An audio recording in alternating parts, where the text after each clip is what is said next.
Ярилцъя. Ярилцъя. Ярилцъя. Ярилцах цаг.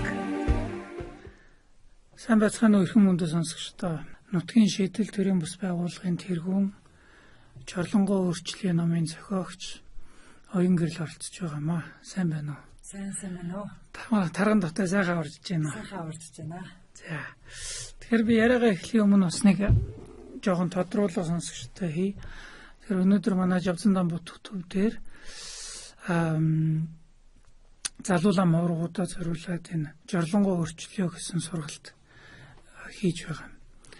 Тэгэхээр энийг бас Жавзан Дамбут төв маань энэ төрийн бус байгууллагатай хамтарч хийх болсон шалтгаан нь бол миний зүгээс Жавзан Дамбут төвийн зүгээс бол ер нь за мэдээж иргэн Жорлонгийн асуудал бол Улаанбаатар хотод бол нэлээд тулгымдсан хүнд хүлээгээд алуургалаад байхааргүй хурц олон эрүүл мэндийн болоод байгалийн асуудлуудыг хөндөд байгаа.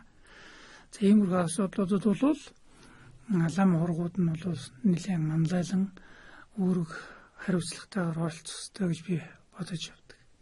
За нөгөө талаасаа Жорлонгоо өөрчлөлт гэдэг энэ төсөл маань бол нэлээд хэдэн жилийн өмнөөс эхлээд би миний л харж байгаа зүйл бол олон хувьсгалууд яригдаад байдаг дотроос за мэдээж хэрэг миний нэлээд ихтгэл өмчлөлтэйг үздэг бол энэ ёс суртахууны хувьсгал.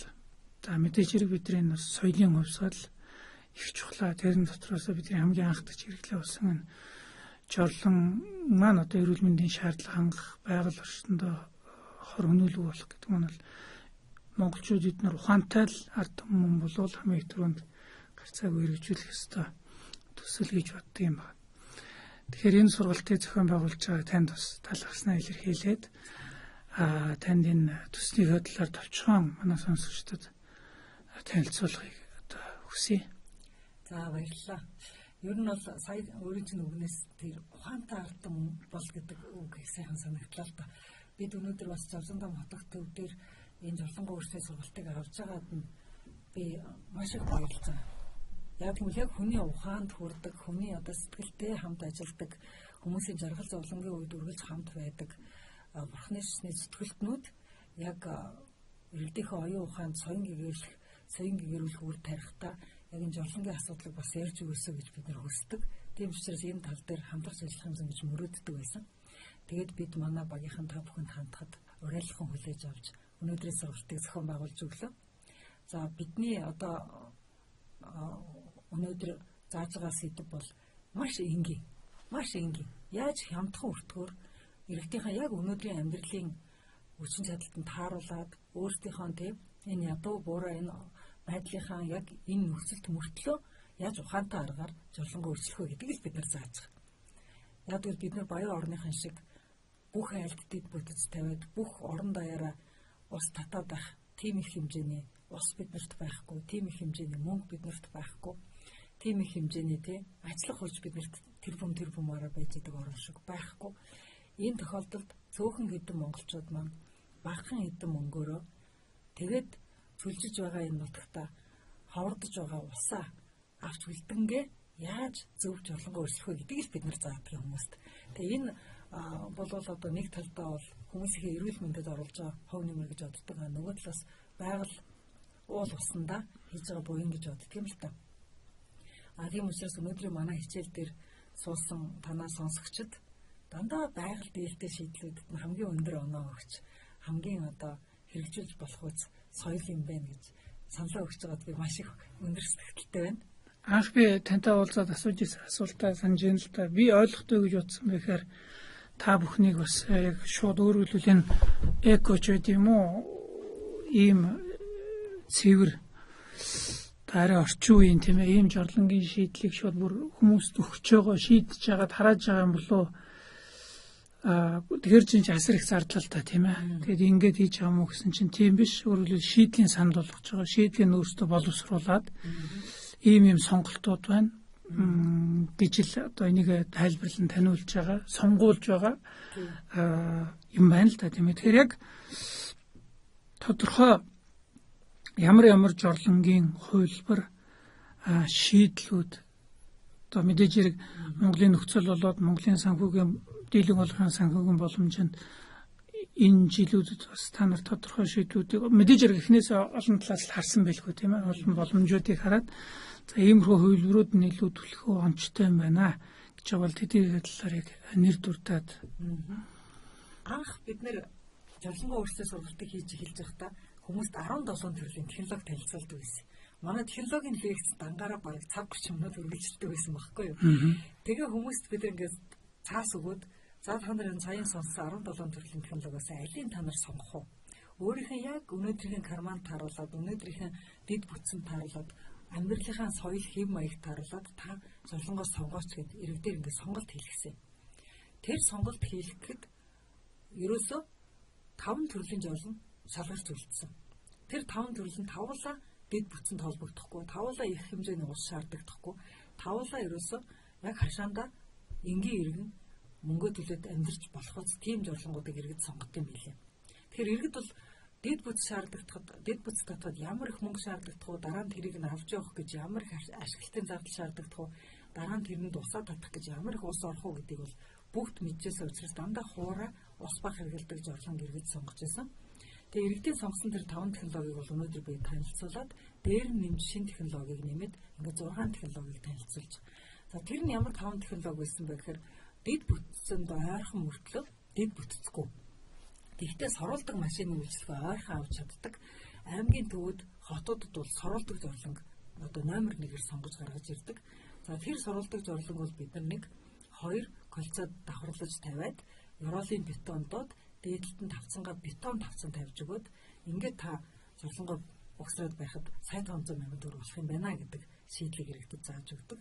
Агаар жуултаа маш зөв шийдэх юм бол үнэргүй болт юм байна гэдэг ингээд зааж өгдөг. За хоёр дахь жавлан одоо говьд хичээл заагаа явж байхад бол номер 1-ээр говийн хуурай шуулагч жавлан шалгардаг. Яг л говь өөрөө хуурай хөрстөө салхи маш ихтэй учраас агаар жуултаа зөв хийгээд хуурай хөрсөндөө ганцхан метр нөх ухаад бэлсэхэд шээс нь бол тэр 100 метр доошо элсээр шүүгдэд цэвэрчдэг. Өтгөн нь бол тэр агаар салхиныхаа хурдаар хатаад маш өчүүхэн жоохон тоос толтох шиг болж үлддэг. Ингээд ганцхан метр нөх ухсан айл бол 7 жил болоход талдаа ч ордоггүй. Тэр жолонгийн ялгцвал. За ийм жолонг бол говийнхан сонгодог. За хангаа газар бол ямар жолонг сонгодгоо гэхээр ялангуяа өөр хангаар ар хангааны хөсгөл тийшээ заахад 1 метр нөх ухаад ёроолд нь одоо өнгө хөрсөд дэвсэж өгöd байгалийнхаа ашигтай бактерийг ёроолд нь дэвсэж өгж жогод дээрэс нь бич болгондоо нөгөө үртэс модны үртэс одоо үүс сүрэлтэй янз бүрийн тийм биологийн биомассыг дэвсэж өгдөг. Тэгээд ялцмагч болдог жавланг иргэд сонгодог. За яагаад энэ ялцмагч болдог жавлан хангаа газар илүү тохиромжтой гэдэг вэ гэхээр ялцмагчхын тулд жижигхэн чиг хэрэгтэй байдаг. Дээр нь одоо биоматериал одоо өв сургамлын гаралтай материал маш их хэрэгтэй байдаг. Тэгээ тэр бүхэн нь бол жишээлбэл ховд руу, баян үлгэр рүү, өмнө гов руу гоолтор олддгоо учраас тийшээ чиглэл рүү хатаагч жавлангоо сонгоод хангаа чиглэл рүү бол нөхөндөө бордошуулдаг жавланг сонгодог. За гэхдээ ихэнх хүмүүс гадаа бизнесээс хаширч байгаа бол яг ингээд өвчтөө хүүхэд ихтэй одоо жишээлбэл гадаа хүүхдээ гаргаж дааруулахгүй те настай хүнтэй за тэгээ өөрөө ч гэсэндээ бас гадаа гарч бизнесч даармааргүй байна гэж бодож байгаа хүмүүс бол дотор жавланг бол сонгодог. За дотор дэд бүтцэнд холбогдоогүй айлд дотор тавьж болох жавлан бол Европын стандартын Biolan Simplite гэдэг жавланг бол манай хичээл дээр зааж. Тэгээ манай одоо энэ жил зааж байгаа жавлангын үйлчлэг хичээлүүд дээр энэ Biolan Simplite гэдэг жавлан бол дандаа нэгээр гарч ирж байгаа л да хүмүүс дандаа энэ жавланг номер 1 гэж сонгож байгаа. За энэ жавлангийн нэг онцлог нь бол яг өтгөн шингэнээ тусгаарладаг. Шингэнийгээ тусад нь савнд авчдаг. Тэгэхээр зэрэг шээсэн тэр савн дотор угаацтай нийлээд чамаагүй ингээ орж болдог тийм тусдаа сав руу авдаг. Өтгөнийгээ болохоор ховнлуу тусч авдаг. Ховн дотроо задардаг био уут гэдэг уутанд одоо гэлгар уутанд гэсэн үг л дээ. Тийм био гэлгар уутанд өтгөнөө цуглуулж авдаг. Цуглуулж авахдаа бас нөгөө болдошулдаг зорлошгүй дээрээс нь дандаа үртэс биомасс хийж өгдөг. Энэ уутыг дүүрэнгүүд нь амин үдэд ачуулдаг. Тэгэхээр ачих үйлчилгээ байх ёстой. Өтгөнийг бол ачих үйлчилгээг бас манай Монголд санал болгож байгаа компани гарч ирж байгаа. Тэгэхээр энэ журлан санал болгож байгаа миний шийдэл гэдэг хоршоо тэр үтгнийг цуглуулдаг компанитайгаа нийлээд энэ жолонгоо бол одоо энэ 3 сарын 28, 29, 30-нд Мишель Экспо дээр сурталчлахаар одоо зайгаа авсан сурталчилгаагаа эхлэх гэж байгаа. Тэгэхээр энэ бодож байна л да. Мэдээж огт төлбөрийн чадваргүй хүмүүс бол тэр одоо бодох мантал байгаа тийм ээ. Харьцан төлбөрийн чадвартай хүмүүс юм бол Улаанбаатар хотын гэр хорооллын дийлэх нь бас яг гэр ихээс илүүтэйгээр ахвааргаар барьсан байшин барилганд голцоо байдаг. Гэхдээ жорлонгатай байдаг тийм. Ийм айлуудын хувьд бол Монгол гэрт бол жорлон болгоч хүндрэлтэй байж магадгүй л дээ. Байшинтай тохиолдолд тусгай өөрөө гараад агааржуулалт дээр шийдчих юм бол надад бодхоо саяны тэр шийдэл нь одоо ихэн хөгөө үлийн үүдэнд гараад ахыг хүсв гэж тийм ээ. Бараг онцтой юм шиг санагдаж байна л да. Тэгэхээр энэ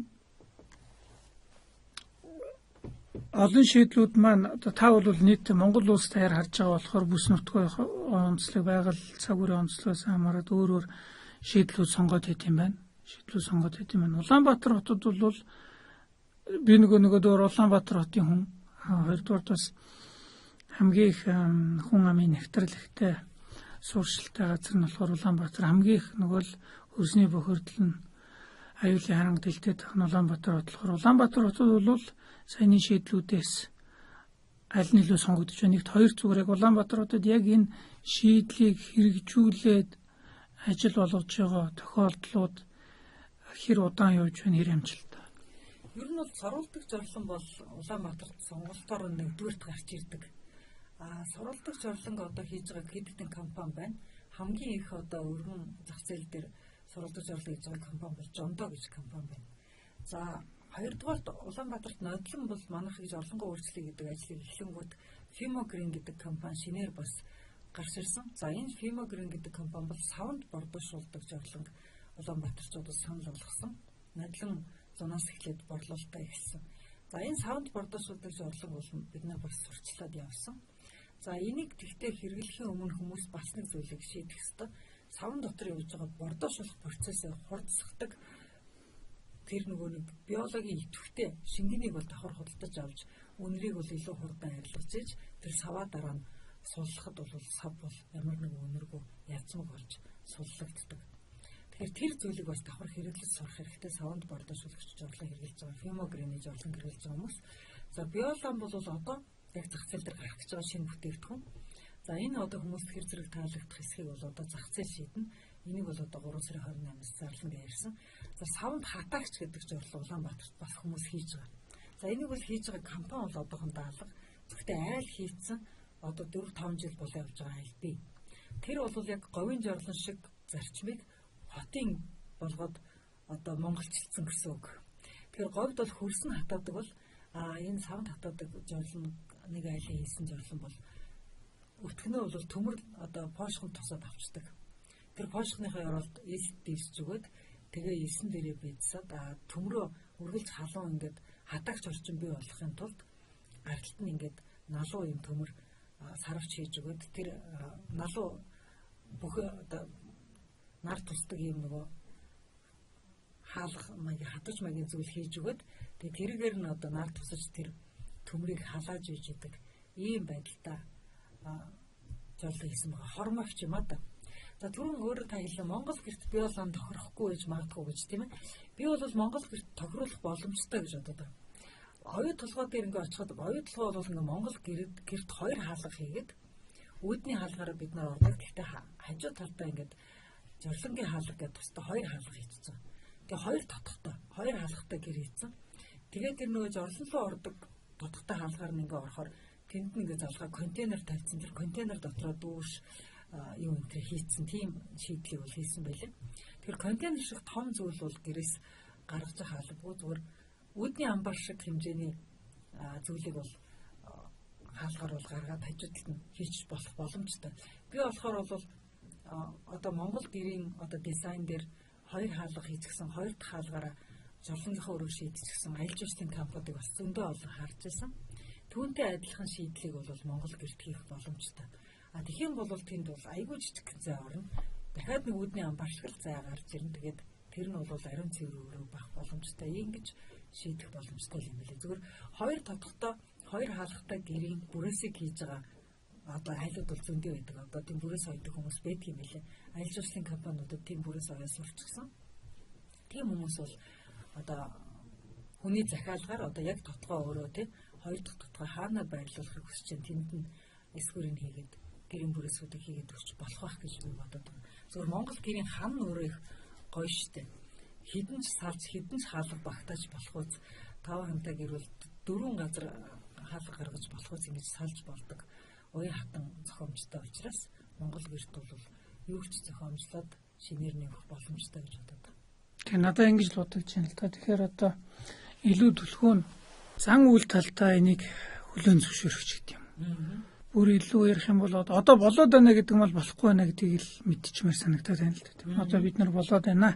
Биш энэ болохгүй нэг даруйд шийдэх хэрэгтэй байна. Түүнээс чинь ажил гарах нь шүү дээ. Нилээн ажил гарна, гэрээ задлан, бүрээсээ солино гэдэг энэ болгон бас л одоо залхуурахгүй байх. Энийг би даруй шийдэх хэрэгтэй гэж бодох. Агааржуул эдрийг шийдэх юм бол гэр дотор бол өнөр нь орж ирэхгүй байх юм тийм ээ. Зөв шийдэж чадвал. Тийм болохоор энийг хамгийн түрүүнд энэ гэрээсээ гараад тэр гадаа байгаа модон жорлон гэдэг маань ийм сөрөг талуудтай байна. Гэр хажууд байх юм бол за 5 тухаас агуулаад эрүүл мэнд хийгээд байгаль лээлтэйгэл олон асуудлыг шийдэж байна гэдэг энэ тулсан асуудал гэдгийг л хүмүүс ойлгох нь илүү чухал юм уу та тийм ээ. Хүмүүс бол одоо юу хэрэгтэй нөхөр маш их ажлын байр хэрэгтэй байна гэж ярьдаг шүү дээ. Хүмүүс бол ажил хэрэгтэй юм. Тэгтэл одоо хүмүүс ажил хийхийн тулд ямар одоо их цаг хэрэгтэй вэ гэдгийг бас хүмүүс бодох хэрэгтэй. Ер нь бол одоо цэвэрхэн орчинд цэвэрлэгээнд баг цаг зарцуулаад тэгээд ер нь гадна дотны хинж ирсэн бүх юм нь одоо ингээд цэвэрхэн тийм байгаа орчинд ажиллаад амьдраад ирэхээр бол хүмүүст олдох ажлын хэмжээ ч гэсэн ажлын байр ч гэсэн бас нэмэгдээд явчихна. Одоо жишээлбэл жорлонгоо шийдээгүй байхад гэртээ зочин авч болохгүй байхгүй. Одоо манай хөсгөл гэгч нь аялал жуулчлалын нутаг. Дэх нь үед саяхан нөгөө хөсгөлийн зам нэгдсэний дараагаар хөсгөлд ерөөсөө зүгээр битүү багтахгүй жуулчд очиж байгаа байхгүй юу. Тэгэхэд хин тэр жуулчдыг авч яа нөхөр жорлонгоо шийдсэн газар л авч байгаа. Яг хашаандаа жорлонгоо шийдээгүй гар угаах газар шийдээгүй айлууд бол үнэхээр зочин авч чадаагүй орлоготой болж чадаагүй шүү дээ. Тэгээ би тэр үед бас хөсгөлд очичоод ярьж ирсэн хүмүүст энэ аялал жуулчлалын бүс нутагт энэ их төм төжигнөж бөм бүжгэлсэн газарт бид нар жорлонгоо шийдчихвэл ажлын байр гарч ирэх гээд байна. Жорлонгоо шийдчихвэл бид нар стандарт хангах гээд байна. Тэгэхээр стандарт хангаж иж бид нар хүнсний бүтээгдэхүүнийг гэртээ хийж болж байна. Зочин гэртээ авч болж байна. Бид нар янз бүрийн одоо тийм шалгалтанд унахгүй байж болж байна. Гэтэл бид нар жорлонгоо шийдэггүйгээс болоод бүх юмд тэмцэхгүй болоод байна. Хүүхэд харах үйлчлэгийг жишээлбэл гэртээ авъя гэхтэл жорлонгүйгээл хүүхдийг заавал дотор бийцүүлэх хэвээр гадаа бийцүүлдэг газар бол хүүхэд харах үйлчлэгийг явуулахгүйгээл тэгэл хэлж байгаа байхгүй. Гэтэл чин дотор бийцэх жорлонгийн шийдлүүд зөндөө байж хаад бид нар заавал гадаа жорлон байхлаар тэл хүүхэд харах үйлчлэгийг хийж чадахгүй гэдэг болоод байна. Тэгэхээр зэрэг бид нар бол энэ өтгөн ялгац маань энэ бидний энэ жорлонгийн ялгац маань яг яаж биднийг бохирдуулаад байгаа юм бэ гэдгийг эхлээд мэдэх хэрэгтэй мэлээ. Жорлонгоо үржлэхийн тулд. За яг яаж бохирдуулаад байгаа юм бэ гэхээр хүний ерөөсөө өтгөн шингэний дусал болгонд л бактери явж идэх юм л да бидний одоо өвчний бактериуд. Тэгэхээр бид нар одоо тэрийг хизээж цэвэрлэдэг учраас тэр бактериуд манай хашаанаас салахгүй байгаа юм билээ л дээ. Ээж авийн үед ч цэвэрлээгүй, эмээ өвгийн үед ч тэр нүхийг цэвэрлээгүй, бидний үед ч тэр нүхийг цэвэрлээгүй. Яаж ээж аавдаа хайртай гэж бид нар гой дуудуулаад ээж аавын жорлон очиж хинч цэвэрлж өгдөггүй. Тэгэхээр зэрэг жорлонгийн нүхэн дотор үеийн үед байсан өвчний бактериуд байж л байгаа байхгүй юу? Тэр нь бидний хамгийн том одоо сул тал болчиход байгаа. Одоо бид нэр энийг ариутган булаад өмнөх үеийнхэн бүх өвчин зовлонг бүгдийн сайхан ариутгаж болж газраа сайхан тэгшилж аваад тэгээд дараагийнхаа шин одоо өтгөн ялгацаас гарах тэр шингэнээс ялгах юмнуудаа ялгахын ялгаад бордоошуулахын бордоошуулж өөр бодисонд шилжүүлээд эсвэл хатаагаад тэр бактери нь устгаад эсвэл ариутгаад ингээд дорн ариутгаж чадаад байвал бид нэр өвчин уламжилж авахгүй өвчин уламжлуулж өвлөж үлдээхгүй. Ийм бас даваа тал бий болох гэдэг юм л да. Тийм учраас бид энэ үед дээрээ хэдүүлээ энэ жорлонгийнхоо өмнөх үеийнхэн бүх одоо жорлонд байгаа бактериудыг ариутгаж буулж аваад шинээр зөв жорлонтой болъё л гэж яриад байгаа. Одоо 21-р зуун гарсан одоо ийм амин чухал хэрэгцээгээ ийм эртний бүдүүлэг байдлаар байна гэдгээс харамсмаар зүйл байх л да. Одоо би бодоод үзэхэд бидэртэй ойролцоо царайтай тийм ойролцоо царайтай юм уу? Япон, Солонгос, Хятад үед юм уу? Вьетнамын хөгжлийн одоо гайхамшиг зүйлийг яригадад унлаа. Ингэж явж байхад үгүй ядахтай жорлонгоо шийдэх нь бол бүр гарцаагүй. Энийг бүр шийдэх ёстой байх. Тэрэн дээр нэг илүү бүтээлч ч гэдэм үү цаад иргэдийн зүгээс бол ухамсарлах, ойлгох, бүтээлч хандах. Би яг хэрэгчэд юу хэрэгтэй вэ нөхцлүүдийн л бодоод байна л да. Тэгээд жишээлбэл тэр туурга мурга гарахаа гэрээсээ агаранч гэдэм үү юм болгонд л тэгэл тэр дулааны алдаг бүхий юмнуудыг тооц. Үгүйдэг одоо нутааны асуудал дээр ч гэсэн бүтээлч сэтгүүн хаана бахаа гэдэг л харагдаад байна. Тэгэхээр би нэг зүгээр хамаагүй масууд ийм амин чухлыг би ойлгоод байдаг. Энэ ингээд явж байна. Хүмүүсийг хамгийн гол нь оюун санааны түвшиндөө бид нар энийг ойлгочих юм бол шийдэл рүү гар хөлн ажиллаад эхлэх байх. Ингээд соёлыг өөрөлдөд нөгөө талаараа дан сонирхлоос гадна зүгээр Монгол хүний оршиход л их чухал шийдэл болохоор илүү том далаацтай ч гэдэг юм уу хотын ч байт юм уу тийм ээ. Хаагүй бол одоо би энэ засаг талдаа илүү ойлгож ухаарахгүй бол энэ дээр таны бодлоор энэ дээр ер нь зүгээр ямар дэмжлэгч гэдэг юм одоо байгаа хийгээд байвал зүгээр байх боломжууд байт юм бол. Ер нь бол иргэд нь ойлгоогүй хад засаг юм хийгээд олигтой болтгоо юм билээ. За тийм байна. Хэрийг яаж мэдсэн бэ гэхээр хөвсгөл нуурыг хамгаалах гээд Азийн хөгжлийн банкнаас маш их мөнгө аваад бүр Германы GIC гээд сангаас бас их мөнгө аваад засгийн газар маш олон жорлонг хатгалт хийвээ. Хөвсгөл аймгийн хатгалсан мөнгө. Би харсан бахад нэлээд өндөр нэг бүрэн 6 сая төгрөгийн үнэтэй өчнөө олон жорлон хийгээд тэр жорлонгууд нь доор ингээд 1 тонны септик танктай тэр 1 тонныхын танкийг дүүрхээр нь соруулах зорилттой ийм жорлонг очиод хатгалт хийчихвэ. Тэгсэн чинь хатгалт соруулдаг машин байхгүй. Цэвэрлэх байгууламж байхгүй. Тийм газар яваад соруулдаг жорлыг хайцсан. Тэгсэн чинь нөгөө 1 тонны бочгонууд нь дүүрээд бүгдийг төгж хайцсан. Яг тэгвэл соруулах газар байхгүй, соруулаад асгах газар байхгүй. За ингээ асгах, яаж цэвэрлэх үү, яаж асгах үү, яаж дундлах уу гэдгийг бодохгүйгээр зүгээр л төр туслах хэрэгтэй гэж далайцтай очил баахан жорлон барай хийсэн чинь тэр жорлонгуудыг хинч хэрэгж болохгүй төгжчихсэн. За төгжөөтэй жорлон ингээ хатгалт гой төгжөөтэй жорлон байжсэн чинь нутгийн хүн бидсмар санагдана үстэй. Шээс нь өрсөн хүн хүрээд ирлээ. Хаалгын татлаа цоорчтой. Тэгээ уурлаад тэр цөмлөд уурлаад цонхыг хаглаа хийцэн. За тэгэнгүүт хатгалцууд ямар бүдүүлэг юм бэ? Төрөөс ийм үнэтэй жорлон барьж өгч байхад цонхыг хагалж яадаг бүдүүлэг хүү хаа гэж болоо авчихгүй. Тэгээ тэр эргэл донд юу ойлгож авсан бэ гэхээр нутгийн иргэд ерөөсөө жорлон барихад оролцоогүй юм байна. Нутгийн иргэд нь энэ жорлон яаж ажиллах саналаа өгөөгүй юм байна.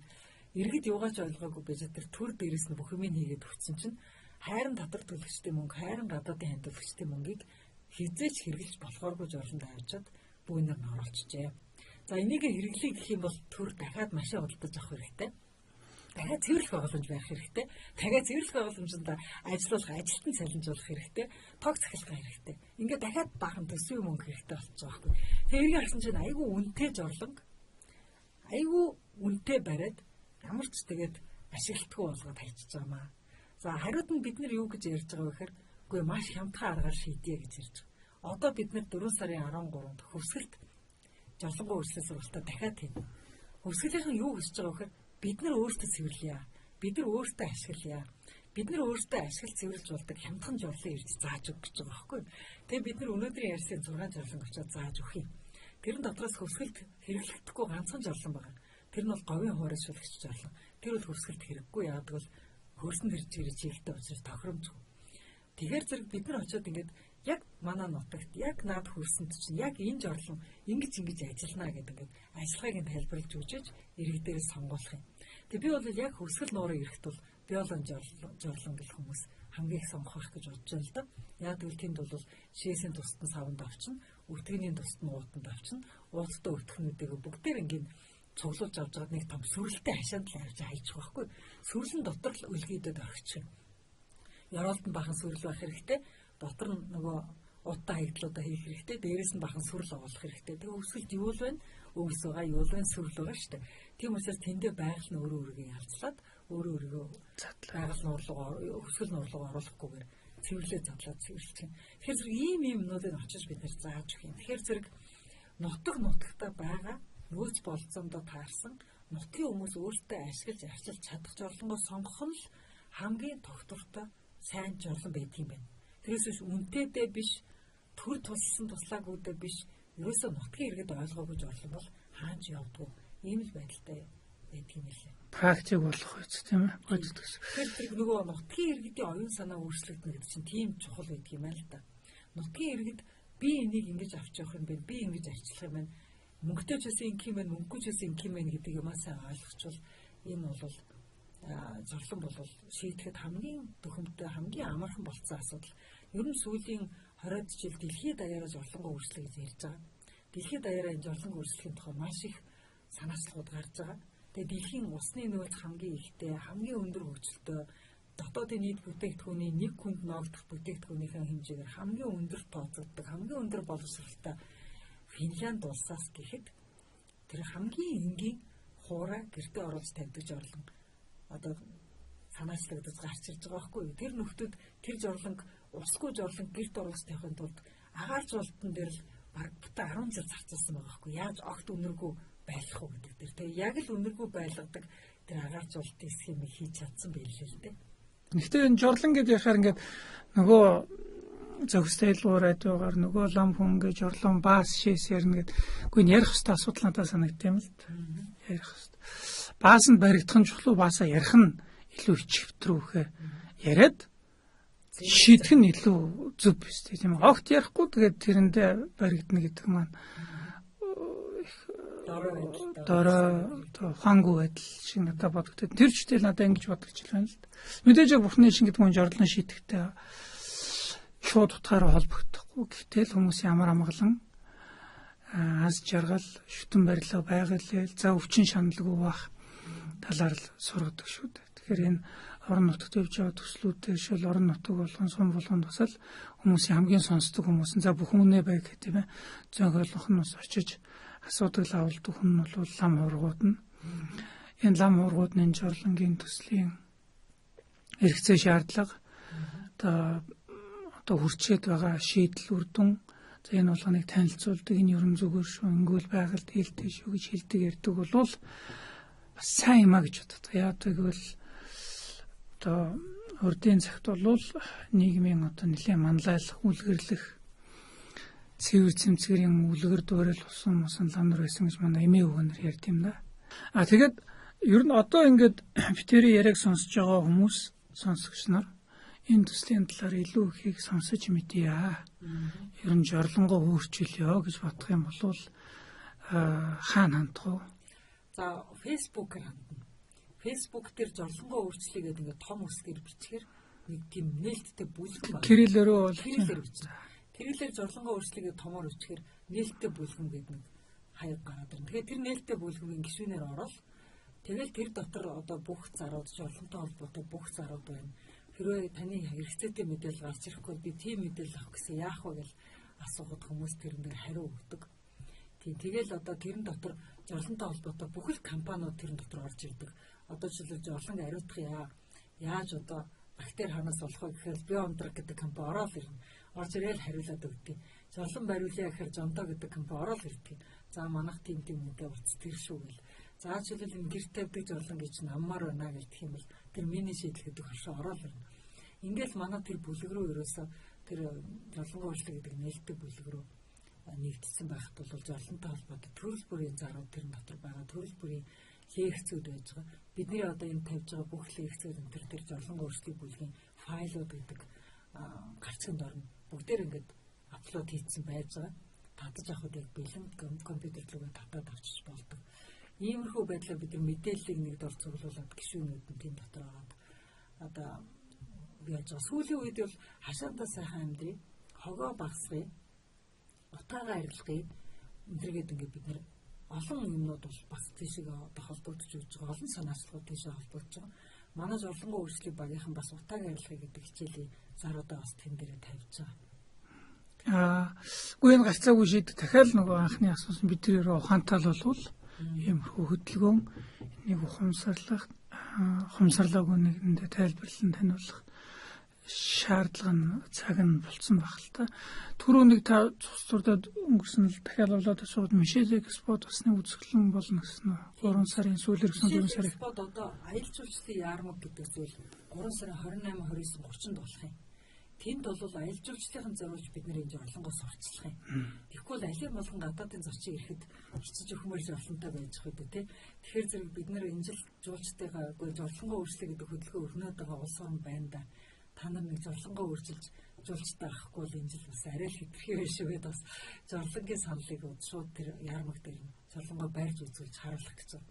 Тэгээ тэр одоо жорлон бол аялал жуулчлалын зориулсан майхантай жорлон бол тэнд баригдаж сурчлагын бол тавигдаж байж байгаа.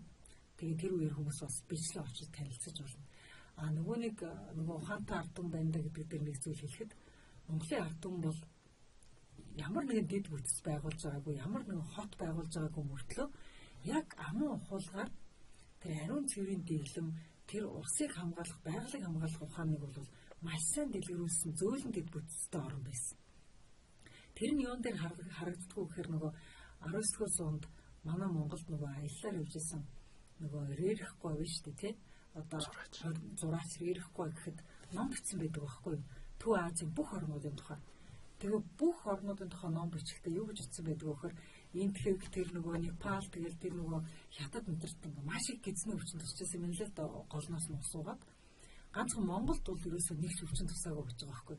Яагаад би Монголд нэг ч өвчин тусаагүй вэ гэхээр Монгол руугаа бохор нэг ч байхгүй. Нэг ч хүн ус руугаа бохор юм хийдгүү. Хоёрдугаар бүх хүн усны ариун цэврийг дээд зэрэгээр сахидаг. Гуравдугаар ус бохирдсан байх юм бол заавал буцалгаж хэрэгэлдэг. Тэгээд энэ ариун цэврийн мэдлэг энэ их тэр нөгөө усны боловсрал талаас хамгийн найдвартай одоо зорчих ёстой орн бол Монгол гэж бичсэн байдаг. Рерихгүй одоо 100 жилийн өмнө. Тэр 100 жилийн өмнө биччихсэн Рерихгүй одоо тэр номыг уншсан хүн Монголд одоо хүрээд ирэхэд төр зураг маань эсрэг болцсон байгаа байхгүй. Бид яг гүнийхээ усыг яг гүнзгий зорилгоор хордуулсан сууж байгаа байхгүй. Тийм учраас бид нар энэ буцаад нөгөө усан тайртай усаа зөв авч явдаг тийм орн болох юм бол амьдрал юуг дагаж цэцгэлдэг вэхээр усыг л дагаж цэцгэлдэг шүү дээ. Тэгэхээр усаа зөв авч явсан орн бол цаашаа бол амьдрал нь илүү эрүүл, илүү тогтвортой удаан аз жаргалтай байх орн гэж үздэг. Тийм л одоо орн болцгоо гэж бодоод байна. Англи-эдийн тэргуун амлам чөж онцломын манай радио зүсэсний ярилцлагын нэг жишээ санаанд орчлоо л да. Энэ итгэж явж байхдаа олон жилийн өмнө юм баг. Тэгэхээр нөгөө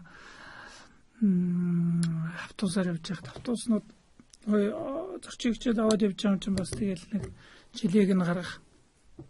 Тэгээ бийцэх зорилгоор зогсд юм байна л. Хаан зогсдгоор гол дээр л зогсд гинэ.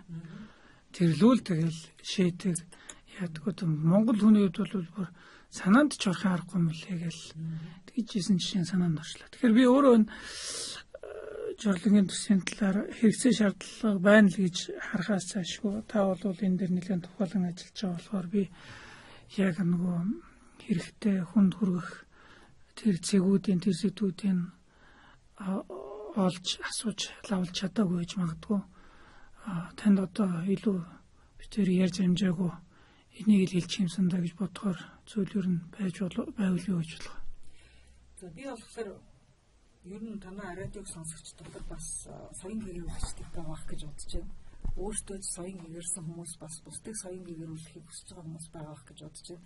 Тэгэхээр би соён гэгээр л бол ялангуяа жорлонгоо ойлгох энэ яаж одоо бохироо цэвэрлэх вэ гэдэг ойлгох энэ ойлголт мэдлэг соён гэгээр л бол маш их мөнгө хэмнэнэ гэж л хэлхийг хүсэж байна. Хэрвээ бид нар энийг ойлгохгүй зөвхөн хүчээр шийдээд хүчээр байшин бариад хүчээр турбаа татаад хүчээр ус татаад хүчээр цэвэрлэх байгууламж байгуулад тэрийгэ хүчээр мөнгөний хүчээр ингээд ард нь гарна гэвэл зүгээр Улаанбаатар хотын гэр хорооллыг зорлонтой болгоход нэг их 80 төгрөг хэрэгтэй. Хамгийн наазах шүү дээ. Тэгээд тэрний ашиглалтын зардал цахилгаан энерги гэдэг зөндөө юм шаардлагатай. Хэрвээ бид нар өөрсдөө амнаас амд амжаад нэг зүрх зарцуулахгүйгээр амнаас амд амжаад ойлгосныгоо бусдтай хэлээд ингээд үл үзэгдэх дэд бүтц татаад явбал бид нар баг мөнгөггүйгээр шахав бид нар байгаа нөөц болцоонд тулгуурлаад маш гүнийхээ усыг цэвэрхэн аваад үлдчих чадна. Төрөний тэр их наяад төгрөг зарцуулаад татж байгаа жоломч нь туулгуулыг л бохирдуулаад дуусна шүү дээ. Цэвэрлэх байгууламж руугаа татлаа гэхэд цаашаа туулгуул руу л орно. Гэтэл бид нар амнаас ам дамжаад мэдсэн сурснаа бусдад ойлгуулад жорлонгоо ингээ хямд төсрө аргаар зөв өөрчилж болох юм байна гэдгийг түгээж чадах юм бол нэгдүгээр нэг их наяад төгрөгийн өрөнд орох хэрэггүй, хоёрдугаар туулгуулаа цааш нь дамжуулж бохирдуулах хэрэггүй, гуравдугаар одоо газрын гүний усаа жорлон тэгж татаж усаа алга болгож өргөө алдах ямар ч шаардлагагүй. Усандаа ч хэрэгтэй, туулгуулдаа ч хэрэгтэй, мөнгөндөө ч хэмнэлттэй байх юм. Тэгэхээр энэ бүх юмыг юу хэмнэж өгч байгааг бол ганцхан оюун ухаан л хэмнэж өгч байгаа. Бидний оюун ухаан гэгээр л хэмнэж өгч байгаа. Тэгэхээр зэрэг бид нар харилцан ойлгосон зүйлээ нэгэндээ тайлбарлаж гэгэрүүлэх замаар хямд төсөр өртгөөр маш сайхан эко амьдрах. Ийм л одоо замлыг сонгож явж байгаа. Тэгээд энийг бүгдээ түгэлцэж өгөрөө гэж хүсмээр. Ганц жорлонгийн асуудал биш юм аа. Ер нь зүгээр жишээлбэл бид нар одоо жорлон гэдгээр л бүр заавал паалантай чигтэйхийг ус татаал тийм ээ. Инглүүл соёл иргэншил гэж бодё гэтэл одоо хамгийн тэргүүлэх тэр Финлянд эдгээр нь бол иргэд хуурай жорлонгоо бүтцээсээ татгалзаад гэртээ өөрөө шийдэх ийм шийдлүүдийг хамгийн их үр дүнтэй одоо хамгийн ашигтай хэрэгтэй гэж хараад байгаа юм шүү дээ. Тэгэхээр бидний хувьд бол бараг л нэг үе алгасаа тийм ээ. Тэгээд бас байгалаа хорлол үгээр энийг хийх энэ одоо хүсэлт тэгээд. Тэгээд явж үжигтэй жорлонгийн ус гэдэг нь бас тэгээд сэтгэл тийм ээ. Нөгөө талаас бас оюун санаанд л хийх төстэй усал юм аа тийм ээ. За тэгэхээр өнөөдөр бидний урилгыг хүлээн авч үргэлжлэж ирж манай лам хургуудад жорлонгоо үржлээ лекц өдрийн сургууль зохион байгуулж зам манай радиод сонирхолтой хэрэгтэй ярьцлага. За энэ гол агуулгасаа гадсан бас өрөнд нөөц намтай холбоотой сонирхолтой хариулт өгсөн танд баярлалаа. Таны ажил үйлсэд өндөр амжилт хүсье. За баярлалаа. Танай төвдөөс олон хүмүүст сайн гэрэлтийг түгээж аваад чинь талархал илэрхийлье. За.